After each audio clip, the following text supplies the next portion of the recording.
All right, here's an update on the 77 Suzuki PE250. Picked this bike up back in early December. Been working on it for the last 3-4 months. Finally got it done today. I had to seal the clutch cover up. I messed with the clutch a few times. Couldn't get the seal, it kept leaking. So I finally got it to stop leaking. About a drop under there for like about 36 hours, so I think it's good. And then once I got that sealed up, I put the skid plate back on the bottom here. So that's on there.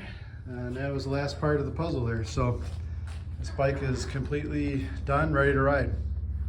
It's not 100% perfect. I didn't do it like a full-on restoration and strip it down to the frame.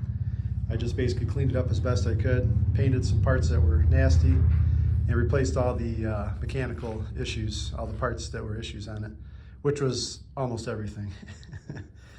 But yeah, the engine was flooded, or the crankcase was flooded with fuel, so I had to tip it upside down, crank that out, clean the exhaust out, weld a few things on the exhaust. Carb had to be cleaned and rebuilt, new air filter. I took the forks off, new fork seals, new fork oil, new rear shocks in the back, new chain sprockets front and back. Let's see. I cleaned, these are the original plastics. I just cleaned them up, put some decals on them. They turned out pretty good. Didn't touch the tank, just waxed it, cleaned it up. Painted the engine, it was nasty. So I just painted it in the frame, taped everything off real good, painted it. VHT high temp engine paint. New wheel bearings, new brakes front and back, all new cables, all new levers. Had to replace the headlight housing, it was busted. Only thing I got to work on now is getting the lights work. I got some switches coming in the mail. I can fiddle with that, but other than that, I mean, the bike's done. Got new tires on it front and back. IRC Vulcanduros. It's a VE33 in the back and VE35 up front. The engine was in good shape. It had 160 PSI, had spark. I just had to clear it out and run. I looked up the exhaust port. The piston looked fine. I don't hear any weird noises, so I'm not going to mess with it for now.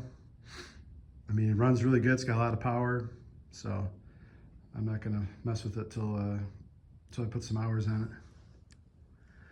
But the one big problem I caught, which was lucky for me, was the primary crank gear was loose.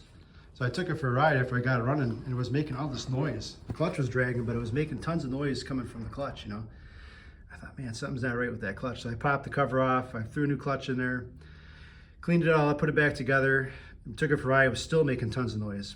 So I took it off again. I looked, and right behind here is where the primary crank gear is, and then it hooks up to the clutch there. It was loose. I mean, like the nut had backed off all the way, and the only thing hanging on was a little woodruff key. So I mean, that thing was ready to go. So luckily I caught that. I got a new old stock primary crank gear and then a new woodruff key.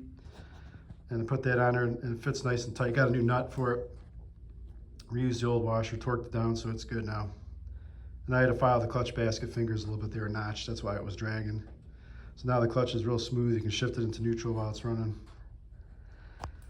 Kickstarter's in pretty good shape. Usually those are pretty worn. This one's pretty good. Had to replace a couple little parts, like, you know, that rear brake cable guide there. Little things here and there, but overall, the bike was solid. The cool part is the speedometer actually still works, and the odometer too. I can't reset the trip odometer, but everything else works on it. I kept the original grips. They're a little mangled up, but I thought they were kind of cool. Original kill switch. There's the original high-low switch.